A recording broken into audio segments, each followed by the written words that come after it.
সালামু আলাইকুম ভাই। দেখেন আমরা দুই ফিরের সময় আগুন তো পাচ্ছি পাবনা জেলা লক্ষ্মীপুর ইউনিয়ন ৯ নম্বর ওয়ার্ডে। দেখেন কি তাপ, শীতের তাপ। দেখেন আমরা আগুন তো পাচ্ছি দুপুরের সময় ভাই। এই দেখেন আমার একটা জেঠা আগুন আনতেছে, যে আমার একটা ভাই এরা একটা ভাইস্তি খারাপ হয়েছে।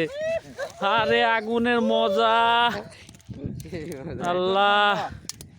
দুপুরের সময় যদি আগুন তফানি লাগে তাহলে কত তাপ শীত পড়তেছে আমাদের দেশে পাবনা জেলায়। দেখেন ও হো রে, এত সুন্দর দেখা যাচ্ছে আগুন।